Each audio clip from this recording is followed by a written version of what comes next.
अब किस्मत बड़ी या हमारा कर्म, लोग कहते हैं अरे मेरी तो किस्मत ही खराब है, मेरे तो किस्मत में ये लिखा है, मेरे तो किस्मत में ये था। और जब सब कुछ किस्मत में लिखा है तो कर्म मत करो, ऐसे बैठ जाओ, सारे काम हो जाएंगे। लेकिन ऐसा होता नहीं है। ये जो किस्मत है ये हमारे मन में विचार बीज को जन्म देती है। जैसे मैं जब बहुत छोटा था, मैं अपने उदाहरण इसलिए बार बार दे रहा हूं क्योंकि मेरा उदाहरण ही मुझे सबसे अच्छे से पता है। जब मैं बहुत छोटा था, मुझे वहीं से मेरे मन में ऐसे विचार बीज आए कि मुझे लिखना चाहिए, मुझे बात करनी चाहिए, सोशल इश्यूज पे एक्सप्रेस करना चाहिए। तो मुझे किसी ने कहा नहीं, मेरे विचार बीज उत्पन्न हुए, मैंने उस तरफ बढ़ना शुरू किया, एक लंबा समय लगा और मैं पत्रकार बन गया। सबके साथ ऐसा होता है, कुछ लोग इंजीनियर बनना चाहते हैं, कुछ का लाइफ पाथ उनको शुरू से होता है मुझे डॉक्टर बनना है, कोई बैंकर बनना चाहता है, कोई इंजीनियर बनना चाहता है, तमाम तरह के लोग होते हैं। तो चलिए अब इस पे बात करते हैं। अमन, आपकी क्या रिसर्च है इस पे कि किस्मत बड़ी है हमारा कर्मा? ये एक तो पहली चीज सर बहुत लॉजिकल क्वेश्चन है, बहुत ज्यादा पूछा जाता है, मेरे से भी बहुत क्लाइंट्स पूछते हैं। आ, इसका भी एक एग्जाम्पल से समझाने की कोशिश करूंगा। जब कंस वध हुआ था, श्री कृष्ण ने जब कंस का वध किया था, उसके बाद उन्होंने बहुत सारे ऐसे काम किए जो मानवता की भलाई के लिए थे। उनमें से एक सबसे बड़ा काम था, उन्होंने जेल में से रिहा किया था अपने असली माँ बाप को। अब हम सबको पता है वो स्टोरी, हम सबको पता है। तो देवकी ने जब पहली बार उनसे जाना, उनको पता लगा कि भगवान विष्णु के अवतार हैं, मेरी कोख से जन्म लिया है इतने, और आपके पास तो सब कुछ है, आप खुद एक भगवान है, फिर आपको 14 साल क्यों लग गए मुझे यहां से निकालने में? तो कृष्ण ने उनका जवाब दिया कि पिछले जन्म में आप केकई थी, और आपके सिर्फ एक वचन की वजह से मुझे मेरी माँ कौशल्या से 14 वर्ष दूर रहना पड़ा था, वनवास भोगना पड़ा। तो ये आपका जो कर्म चला आ रहा है, जिसको चुकाना है, जिस उधार को भी चुकाना है आपको, वो यहाँ पे किया गया। और यशोदा जो पिछले जन्म में कौशल्या थी, उन जो अपने बच्चे से दूर रही, उनको 14 साल उनके बच्चे का साथ मिला। भगवान चाहे तो एक दिन में सब कुछ कर सकते हैं, लेकिन कई चीजें होती हैं जो भगवान भी बंधे हैं। कर्म इतनी पावरफुल चीज है जो पास्ट लाइफ से जुड़ा आता है, चाहे हम अच्छे काम कर रहे हैं, बुरे काम कर रहे हैं। डेस्टिनी जो हमारी बनती है, दो चीजों से बनती है, पास्ट लाइफ कर्मा बहुत बड़ा रोल प्ले करते हैं, और दूसरा at the time of birth, जैसा कि आपने बताया, उस मोमेंट प्लानिटरी कोऑर्डिनेशन क्या रहे हैं, उनकी एनर्जी आपके ऊपर, हमारे ऊपर कैसी रही है, इस पर भी हमारा नेचर और हमारी डेस्टिनी बहुत ज्यादा बिलीव करती है। तो कोई अगर ये कहता है कि मैं डेस्टिनी के भरोसे बैठ जाता हूँ, ज्योतिष ने बोला है राजयोग होगा, ऐसे नहीं होता। और कोई अगर कहता है नहीं मैं सिर्फ हार्ड वर्क के बलबूते ही अपनी जिंदगी बदल लूंगा, तो मैं ये कहना चाहूंगा ये बहुत अच्छा एटीट्यूड है।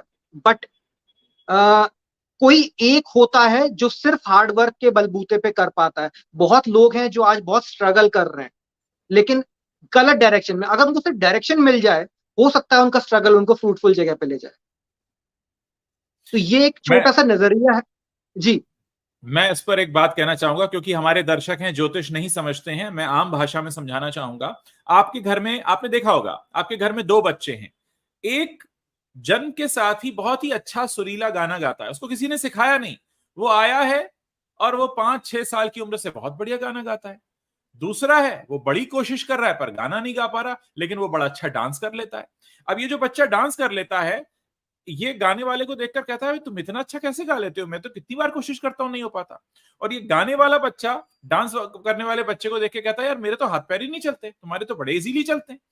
तो ये जिन गुणों के साथ हमारा जन्म होता है, वो हमारे लिए बहुत सारी दिशा तय करते हैं। अब मान लीजिए जो बच्चा अच्छे से गाना गा पाता है वो कहे नहीं मुझे डांसर बनना है, और डांसर वाला कहे नहीं नहीं मुझे तो अब गायक बनना है। तो क्या होगा, उनका जो पथ होगा ना वो कठिन बन जाएगा। ठीक है। काफी कोशिश करेंगे, हो सकता है सक्सेसफुल भी हो जाए, मैं यहाँ पे ये नहीं कह रहा हूं कि वो नहीं होंगे। लेकिन जिसकी गायन में रुचि है, जो गायन की तरफ वैसे ही बढ़ रहा है, वो अगर गायन में जाएगा तो कम समय में ज्यादा उपलब्धि पाएगा। ऐसे ही डांस वाला डांस की तरफ जाएगा तो ज्यादा उपलब्धि मिलेगी। तो अगर हमारे प्रयास सही दिशा में हो, ये ठीक ऐसा है कि मैं इस समय मुंबई में हूं, दिल्ली मेरे नॉर्थ में है। अब मैं कहूं कि नहीं मैं तो साउथ की तरफ चलूंगा और दिल्ली पहुंचूंगा, तो पहुंच तो मैं जाऊंगा, धरती गोल है, पर थोड़ा टाइम ज्यादा लगेगा। मैं घूमूंगा, पूरा सर्कल लूंगा। और अगर मैं नॉर्थ की तरफ जाना है, मैं नॉर्थ की तरफ ही बढ़ूं तो थोड़ा जल्दी पहुंचूंगा। हम जिस दिशा में बढ़ना चाहते हैं या बढ़ रहे हैं, वहां से हमारा गोल कितना पास, कितना नजदीक है, कितना आसान, कितना मुश्किल है, यही बताना ज्योतिष का काम है। जैसे ज्योतिष आपको ये तो बता सकता है कि आज जब आप घर से बाहर निकले तो छतरी लेके निकलिएगा, बारिश हो सकती है। ज्योतिष का काम यहाँ पे खत्म हो जाता है। ज्योतिष ये नहीं कह सकता कि अच्छा तुमको आज बाहर जाना है तो चलो बारिश रुकवा देते हैं। नहीं, बारिश नहीं रुकेगी। हम आपको छतरी की सलाह देंगे, आपको रेनकोट की सलाह देंगे, हद से हद ये कहेंगे आज मत निकलो घर से, घर से ही काम कर लो। लेकिन अगर बाहर निकले तो भीगना तय है, क्योंकि छतरी में भी पांव भीग जाते हैं, रेनकोट में भी भीग जाते हैं।